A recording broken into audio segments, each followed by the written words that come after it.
Herkese merhaba arkadaşlar. Kanalıma hoş geldiniz. Bugün sizi rengarenk karşılıyoruz. Şöyle birbirinden sevimli, istediğiniz renklerde örebileceğiniz minik minik cüzdanlar hazırladım. Kredi kartınızı, kimliğinizi, paranızı ya da pedinizi, ihtiyacınız olabilecek ne varsa hemen çantanıza atıp çıkmalık. Hatta bir ucuna da anahtarlığımı taktım ben. İsterseniz bu şekilde anahtarlık olarak da kullanabilirsiniz. Veya sadece şöyle içine acil ihtiyaçlarınızı koyup şöyle kıskaçlı bir metal parça kullandım. Çantanızın kenarına geçirip içinde tutabilirsiniz. Hani çantada kolay bulmak açısından çok kullanışlı oluyor şu parça. Bunu portakal gibi düşündüm. Limon, kivi, bu çilek olur, karpuz olur artık siz ne derseniz. Şöyle şunun ağzına küçük bir çıt çıt diktim. Size göstermek için alternatif olsun. Bir tanesine de çıt çıt makinesiyle çıt çıt bastım direkt. Eğer bir çıt çıt makineniz varsa bu şekilde yapmak tabii ki çok daha kolay. Ama yoksa da hiç dert etmeyin. Her yerde bulabileceğiniz şu küçük çıt çıtlardan karşılıklı olarak dikebilirsiniz. Veya bu şekilde de kullanabilirsiniz. Tamamen size kalmış. Küçük bir düğme de yapabilirsiniz. Şuradaki bakın gördüğünüz boşlukları ilik olarak kullanabilirsiniz. Küçük bir düğme dikip düğmeyi de böyle geçirebilirsiniz. Tamamen zevkinize kalmış. Hazırsanız örmeye başlayalım.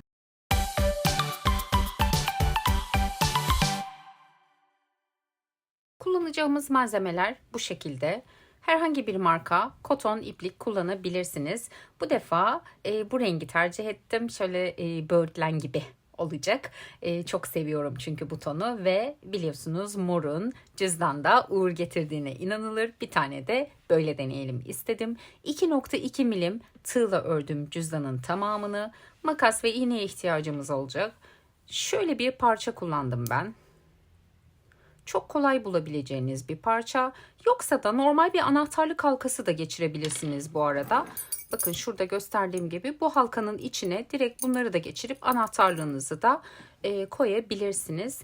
En azından bulana kadar. Bu daha kullanışlı oluyor. Çantanızın fermuarına da veya iç kısmına da asabiliyorsunuz direkt kolay bulmak açısından.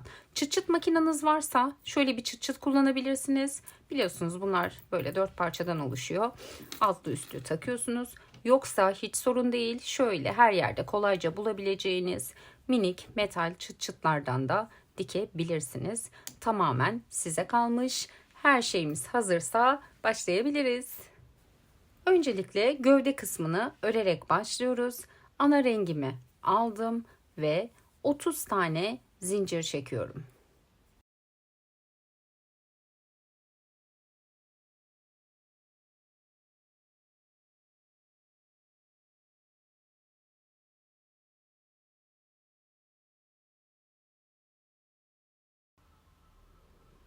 Geriye döneceğim ve ikinci ilmekten başlayarak her zincirin içine bir tane sık iğne örüyorum.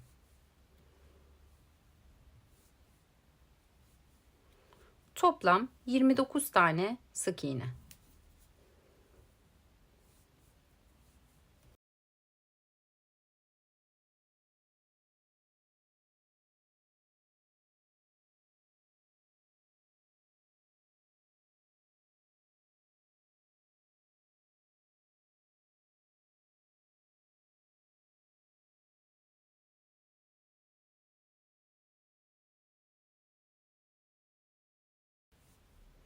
Son sık iğneyi ördüm.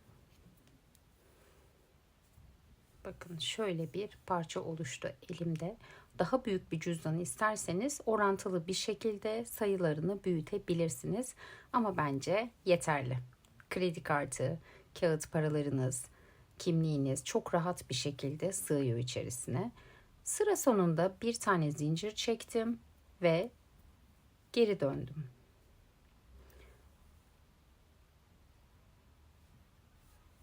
Zincirin dibinden itibaren bir sık iğne ördüm. Yanındaki ilmeğe tekrar sık iğne ördüm. Her ilmeğin içine bir tane sık iğne örüyoruz sıra sonuna kadar. Toplamda 29 sık iğne örmüş oluyoruz yine. Her sıra sonuna geldiğimizde bir tane zincir çekiyoruz, geri dönüyoruz ve yeni tura başlıyoruz. Toplamda bu şekilde 41 tur olana kadar örmeye devam edelim. Evet, 41. tura geldim. Son sık iğnelerimi örüyorum.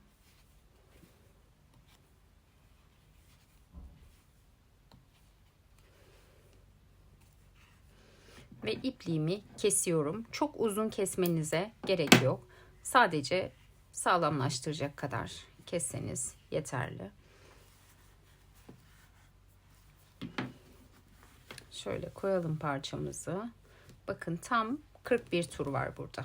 Size ölçüsünü de vermek istiyorum yine. Herkesin eli farklı olacağı için. Bakın şöyle benimki 9,5 santim genişlik. Bakalım yükseklik ne kadarmış toplam.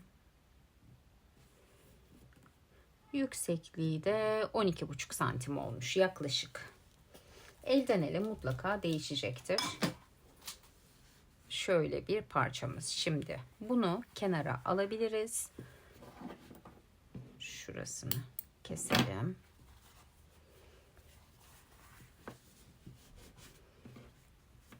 Şimdi kapak kısmını öreceğiz. Kapak kısmını örmek için yine aynı renkle başlıyoruz. Sihirli halka yapıyorum. Ve 3 tane zincir çektim.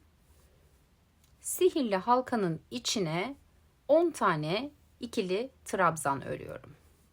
Birinciyi yaptım. Zinciri saymıyoruz. 1,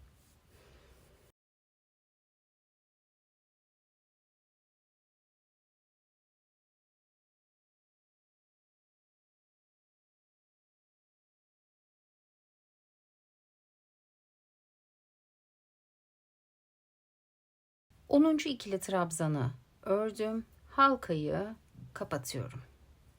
İyice sıktım. 3 tane zincir çektim. Ve parçayı elimde ters çevirdim. Geri dönerek örmeye devam ediyorum. 3 zincir çektim. Hemen dibindeki ilmeğe bir tane ikili trabzan ördüm. Bir zincir çektim. Yandaki ilmeğe bir ikili trabzan. Bir zincir, yandaki ilmeğe bir tane ikili trabzan. Sıra sonuna kadar aynı şekilde örmeye devam ediyorum. Sonuncuyu yapıyorum. Bir zincir çektim ve sondaki ilmeğe bir tane ikili trabzan ördüm. Bakın 1, 2, 3, 4, 5, 6, 7, 8, 9. Şu başı da sayarsak yine 10 tane ikili trabzan örmüş oldum.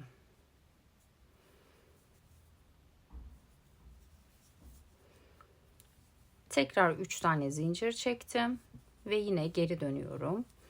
Bu defa her trabzanın bir önceki turda ördüğümüz trabzanların tepesine bir tane ikili trabzan, şurada bıraktığımız boşluğun içine 2 tane ikili trabzan örüyorum.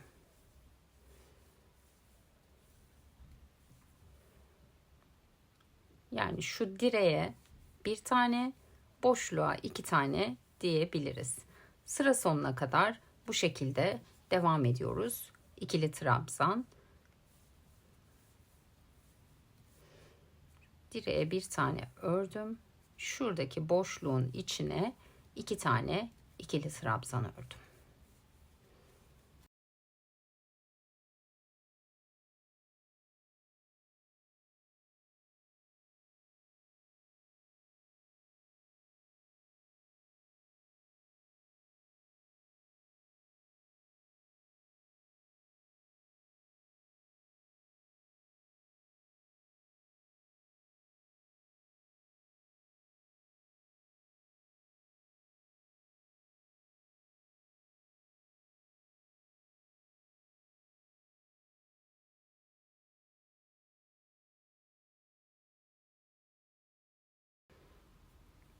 Sonuncu ikili trabzanımıza örüyorum ve şu noktada beyaz ipliğimi ekliyorum.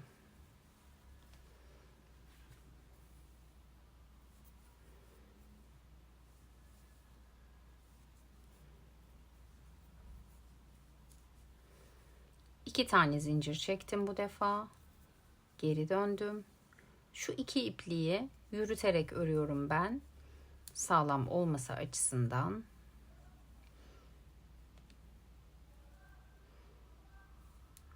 Dibinden itibaren yine zinciri saymadan örmeye başladım. Bu turda yarım trabzan örüyoruz. Her ilmeğin tepesine bir tane yarım trabzan öreceğiz.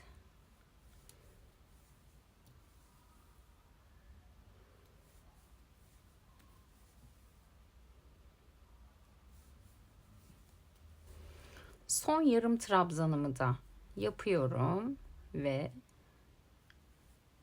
bittikten sonra yeşil ipliğe geçiyorum. Burada toplam 27 tane yarım trabzan ördük arkadaşlar. Artık yeşil ipliğimi ekleyip son iki tura geçebilirim.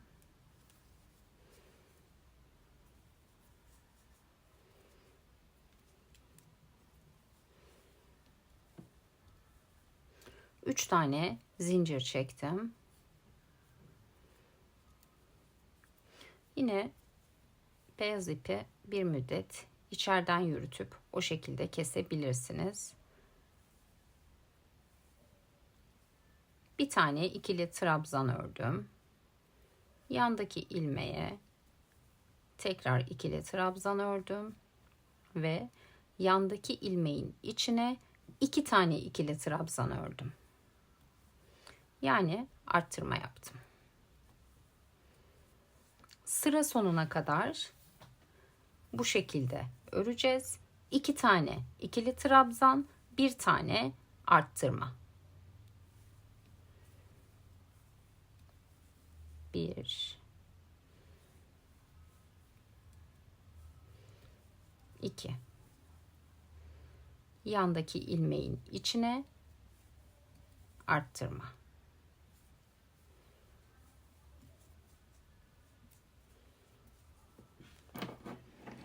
Bu ipliklerimizi artık kesebiliriz.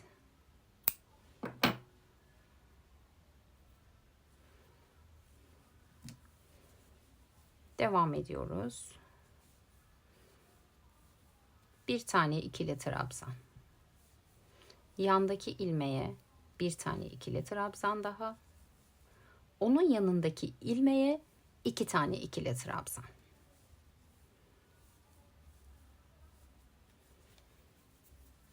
Sıra sonuna kadar bu şekilde ilerleyelim.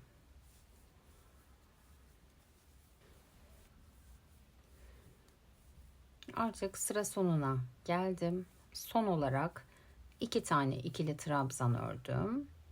Sonuncu ilmeğe de arttırma yaptım. Toplamda 9 defa yapmış olduk bu işlemi. 2 tane ikili trabzan, bir tane ikili trabzan arttırma işlemi. 36 ilmeğe ulaştık. Sıra sonunda 3 tane zincir çektik tekrar. Geri döndük. Bu defa dibine değil, onun yanındaki ilmeğe bir tane sık iğne örüyorum. Tekrar 3 tane zincir çektim.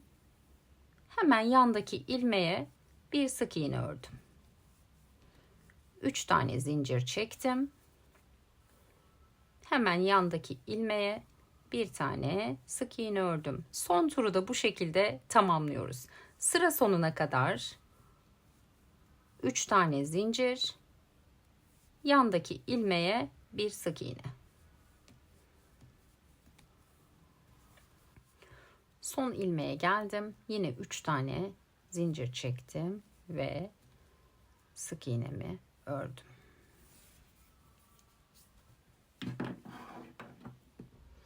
Yine ipliği çok uzun bırakmanıza gerek yok. Şöyle bir parçamız oldu. Şimdi şu şekilde yerleştirelim. Parçamızın düzü bu. Tersini çevirelim. Bu parçanın da tersini çevirelim. Şuradan anlayabilirsiniz. Zaten burada bitirmiştik. Burası düzü, burası tersi. Bu şekilde yerleştiriyoruz. Öncelikle şu parçayı iyice sıkıp biraz içeride yürüttükten sonra keselim. Dibinden kesmemeye özen göstermeliyiz bu kısmı. Halkamız açılabilir. Bakın şu şekilde aldım.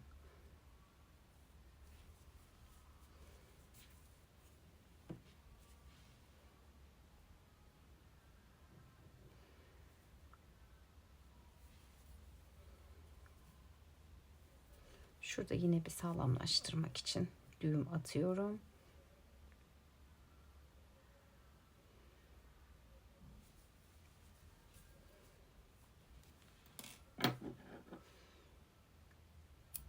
Ve kesiyorum.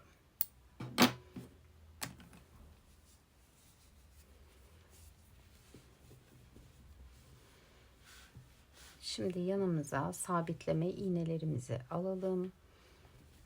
Önce orta kısmını sabitleyin. Bakın tam. İsterseniz sayın, isterseniz pratik bir şekilde şöyle ikiye katlayın. Tam şu kısmın ortaya denk gelmesi gerekiyor.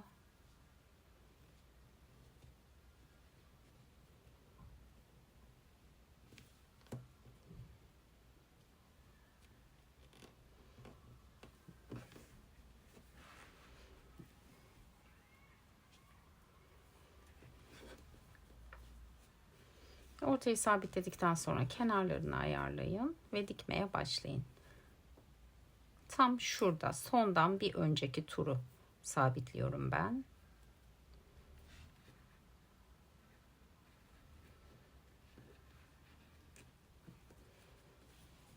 Şu şekilde.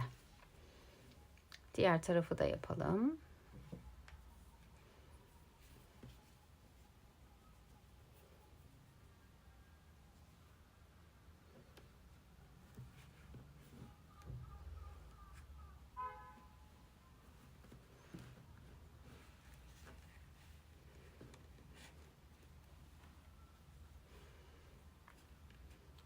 Oynamasın diye şu aralara da birer tane iğne takabilirsiniz. Dikerken kolaylık olur.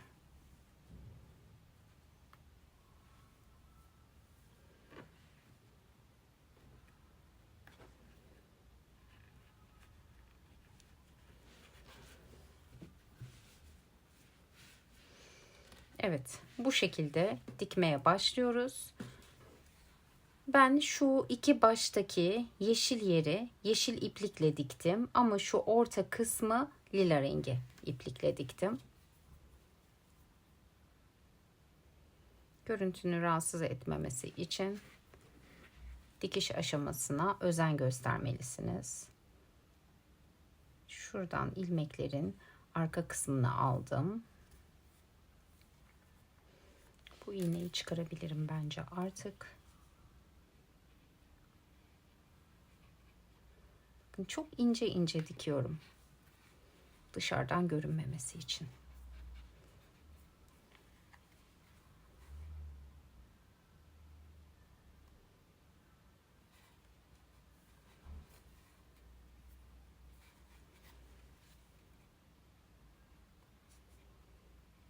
Hayalet iplik de kullanabilirsiniz dilerseniz.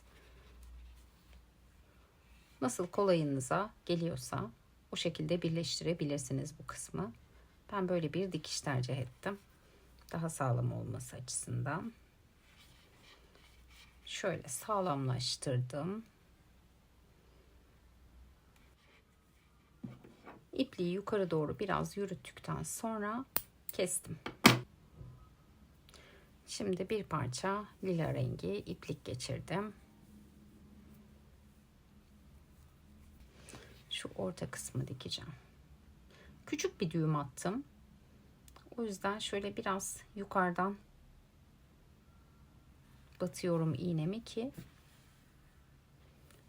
şurada ilmeklerin arasında kaybolsun.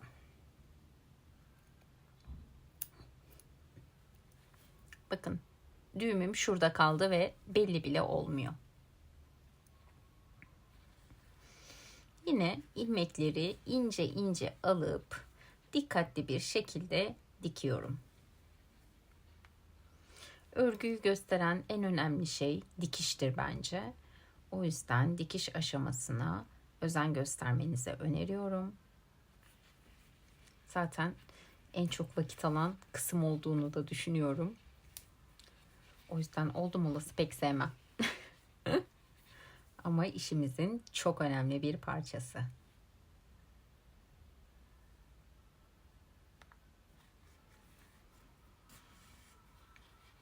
Evet, bu şekilde dikmeye devam edelim. Şuraya kadar bu iplikle dikeceğim. Burada yine yeşil kullanacağım. İsterseniz aynı renkle de devam edebilirsiniz. Dediğim gibi ben biraz hassasım burada görsellik konusunda. İster lila rengiyle, isterseniz yeşille dikebilirsiniz. Evet, dikiş işlemi bitti. İsterseniz bu aşamada üzerine bir tülbent koyarak direkt ütü basabilirsiniz. Ütüyü gezdirmeyin, buharsız olsun. Direkt bastır çek yöntemiyle daha sabit bir form kazandırabilirsiniz. Ben şu an yapmayacağım. Videomu tamamlayabilmek adına şöyle bakın, yine terste duruyor. Diktiğimiz şekilde hiç oynatmadan şöyle şurasını ikiye katlıyorum.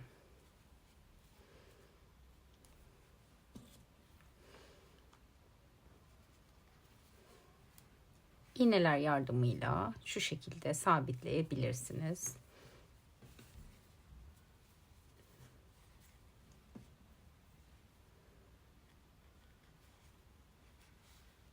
Bir tane de bu tarafına yapalım. Şimdi burada iki tane alternatif sunuyorum size. Burada ipliği ekledim ve tam tur sık iğne örerek cüzdanımı kapattım. Ama bu modelde ipliğimi ekledim, ördüm. Burada kestim ipliği. Yani alt kısmı dönmedim. Alt kısmı bu şekilde bıraktım. Sonra ipliğimi tekrar buradan ekledim ve buradan yukarı geldim. Tamamen size kalmış. Nasıl tercih ederseniz.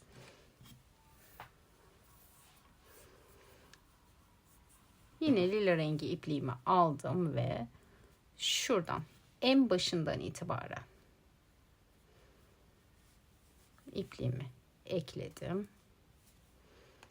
Aynı anda iki kata sık iğne öreceğiz. Böylece hem dikmiş olacağız hem de şu görüntüyü kazandırmış olacağız kenarlardaki. Hemen yandaki kısma bir tane sık iğne ördüm.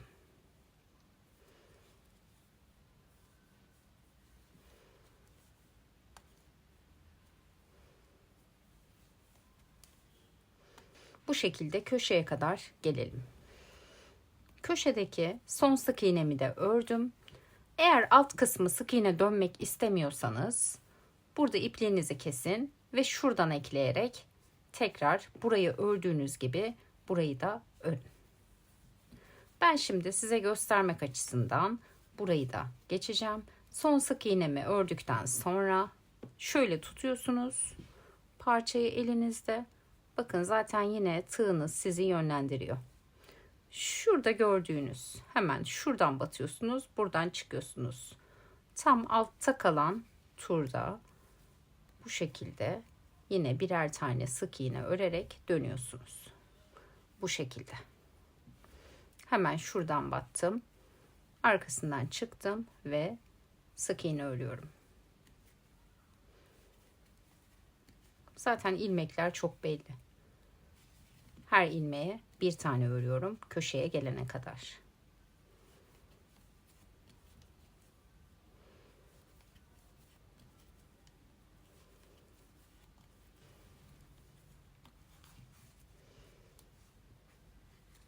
Bu iğnemi çıkardım.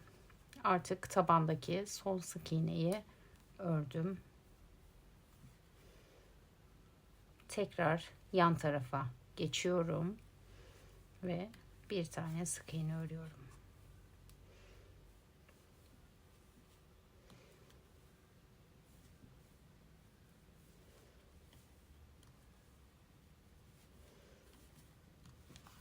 Bakalım şu dönüşlerdeki görüntümüze. Evet, gayet düzgün görünüyor. Devam edebiliriz. Şuraya kadar. Son sık iğne ile şu iki parçayı birleştiriyoruz ve bitiriyoruz.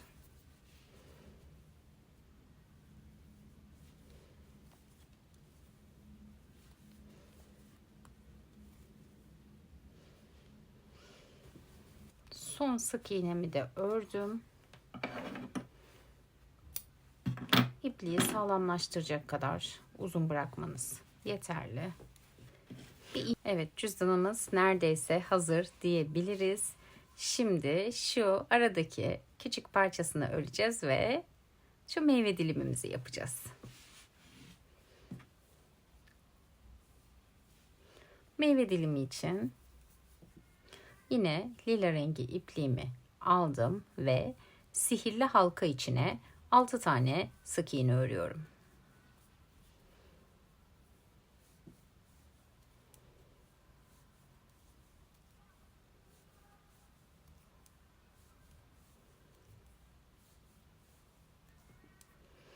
Halkayı iyice sıkıştırıp kapatıyorum.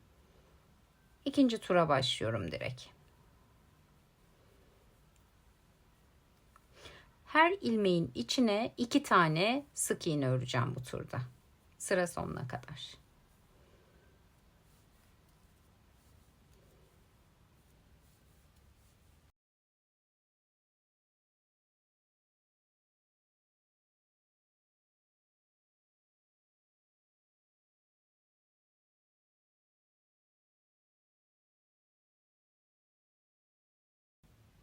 Sonuncu sık iğnemi de ördüm. Toplamda 12 ilmeğe ulaşmış oldum. Üçüncü tura başlıyorum şimdi. Üçüncü turda da bir tane tek, bir tane çift sık iğne öreceğim. Yine 6 defa arttırma işlemi yapmış olacağım. Sıra sonuna kadar bir tane sık iğne ördüm. Yandaki ilmeğe 2 tane sık iğne ördüm. Tekrar bir sık iğne ördüm.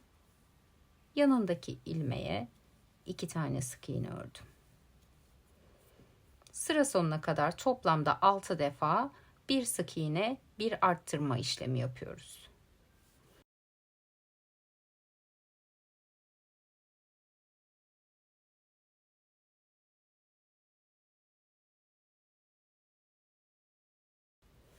Son arttırma işlemini de yaptım. Üçüncü turun sonunda elimde toplam 18 tane ilmek var. Dördüncü tura başlıyorum. Dördüncü turda da bir sık iğne, yandaki ilmeğe bir sık iğne daha, onun yanındaki ilmeğe 2 tane sık iğne. Yani bu turda da 2 tane sık iğne, 2 tane arttırma işlemi yapıyoruz. Sıra sonuna kadar bu şekilde devam ediyoruz. Toplamda 6 defa arttırma işlemi yapmış olacağız. 2 tane sık iğne ördüm. Yandaki aynı ilmeğin içine 2 tane daha sık iğne ördüm. Arttırma yaptım. Sıra sonuna kadar devam edelim.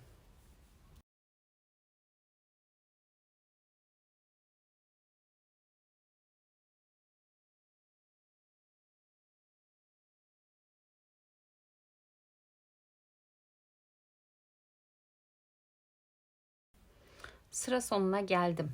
Son arttırma işlemimi yaptım ve artık dördüncü turun sonunda elimde 24 tane ilmek var. Son bir tur daha bu şekilde arttırma işlemi yapacağım.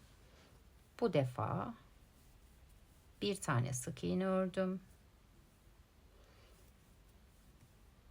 Yandaki ilmeğe bir sık iğne, onun yanındaki ilmeğe bir sık iğne ve sıradaki ilmeğe 2 tane sık iğne örüyorum. Yani 3 tane sık iğne, bir tane arttırma işlemi yapmış oldum. 1 2 3. 3 tane tek sık iğne. Yandaki ilmeğin içine çift sık iğne. Sıra sonuna kadar 3 tek bir çift sık iğne olacak şekilde örmeye devam edelim.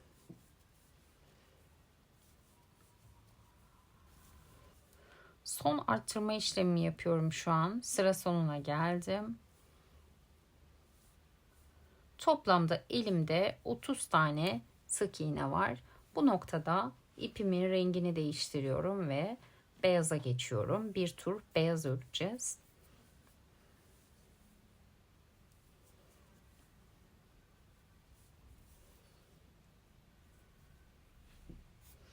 Beyaz ipliği ekledim. Hemen yandaki ilmekten itibaren örmeye devam ediyorum. Bir sık iğne, 2 sık iğne, 3 sık iğne, 4 sık iğne ve yandaki ilmeğin içine arttırma yapıyorum. Bu turda da sıra sonuna kadar 4 tane tek, 1 tane çift sık iğne örerek devam ediyoruz. 1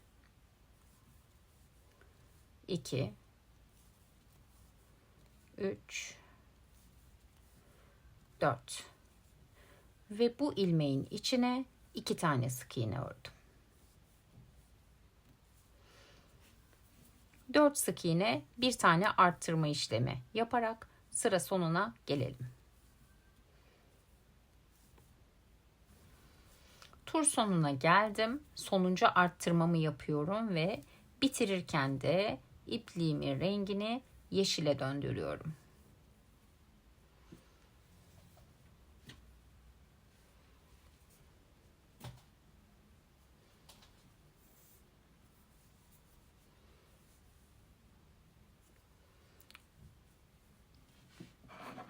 Şu arkadan beyaz ve lila rengini kesebiliriz artık.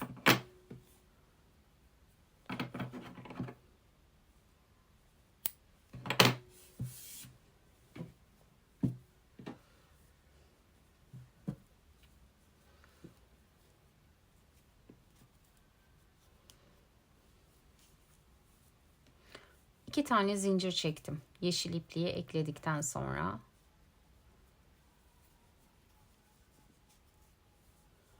Yarım trabzan örüyorum artık bu turda. Yandaki ilmeğe bir tane yarım trabzan ördüm.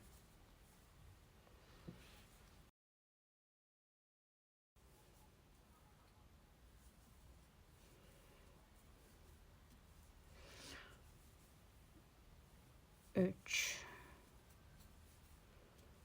4 ve 5 tane yarım trabzan ördüm. Yandaki ilmeğe de arttırma işlemi yapıyorum. Aynı ilmeğin içine 2 tane yarım trabzan ördüm. Bakın yeşil ipliği ekledim sıra başında. 1, 2, 3, 4, 5 tane yarım trabzan ördüm. Yandaki ilmeğin içine 2 tane yarım trabzan ördüm. 5 tane tek, 1 tane çift yarım trabzan örerek bu turu tamamlıyoruz. Sıra sonuna geldim ve sonuncu arttırmamı yapıyorum. Aynı ilmeğin içine 2 tane yarım trabzanı ördüm. Bu defa ilmek kaydırmayla birleştiriyorum örgümü. Artık son turu öreceğiz. Şu iplikleri kesebiliriz. Burada bir tane zincir çektim.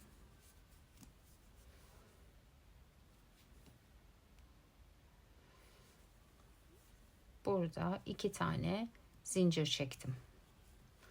Parçamı bu şekilde ikiye katladım ve 2 parçayı aynı anda örerek kapatacağım.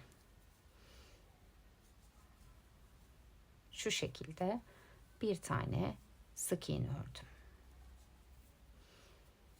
Tekrar 2 zincir çektim ve buradaki ilmekleri karşılıklı alarak birleştirdim. Her seferinde 2 zincir çekiyoruz. 2 zincir çektim. Bakıyorum hangileri karşılıklı geliyor. Bu ve bu. Hem dikiyoruz hem de kenar süsünü yapmış oluyoruz böylece. 2 tane zincir çektim ve ilmekleri alıp ördüm. Sıra sonuna kadar bu şekilde yaparak parçamızı tamamlayalım.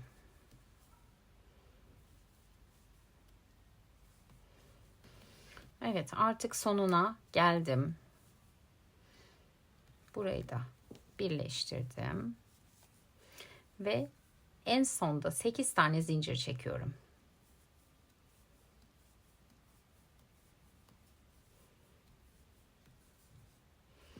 Ve şuraya dibine bir ilmek kaydırmayla bağlanıyorum.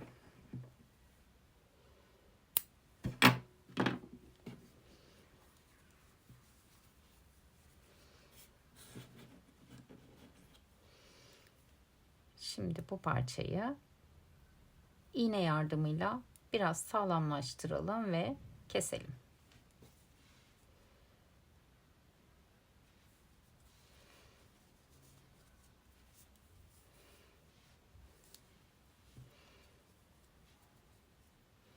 Şöyle bir görüntü istiyoruz.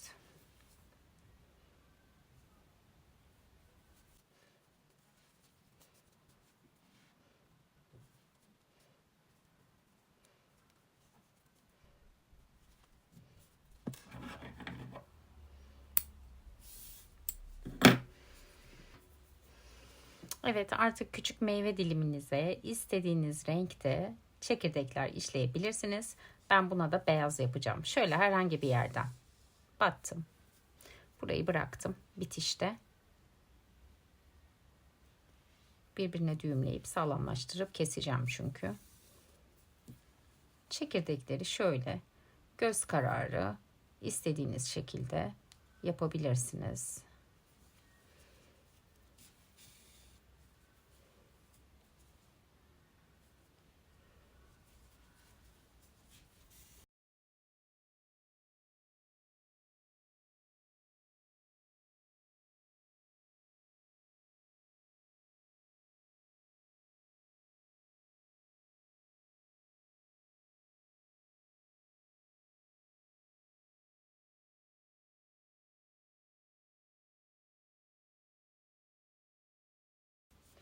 Şöyle birkaç tane de arka tarafına yaptım ben.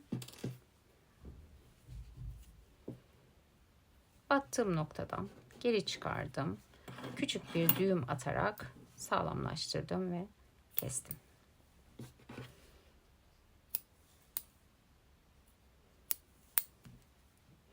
Makasınızın ucuyla içeri ittirebilirsiniz bu kısmı.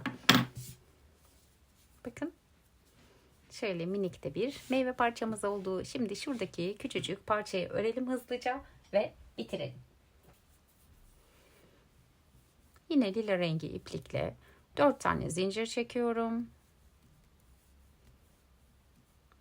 Geri dönerek ikinci ilmekten itibaren 3 tane sık iğne örüyorum.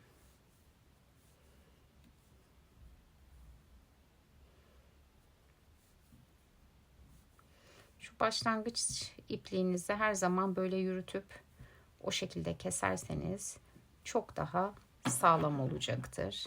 Bakın kesebilirim artık. 3 tane sık iğne ördüm. Bir tane zincir çektim. Geri döndüm. Yine 3 tane sık iğne örüyorum.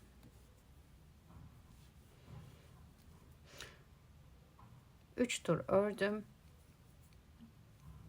Bu şekilde 11 tur 3 tane sık iğne örüyoruz.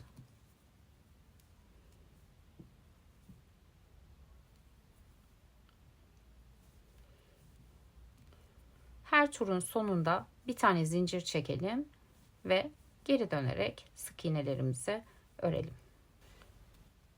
Son turumu örüyorum.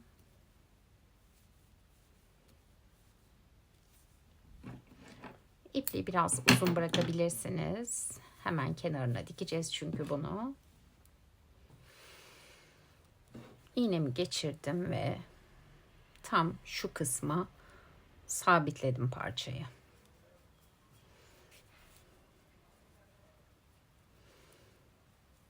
Buradan da diğer ucunu aldım.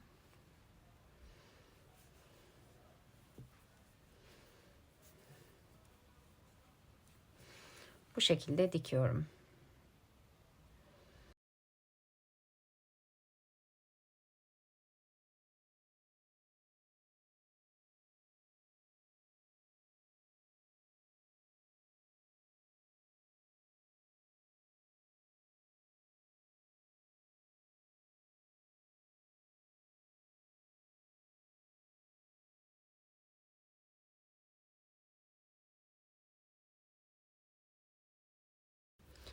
Şöyle içeride bir sağlamlaştırma düğümü atarak kesebilirsiniz. Son olarak şu parçayı geçiriyorum.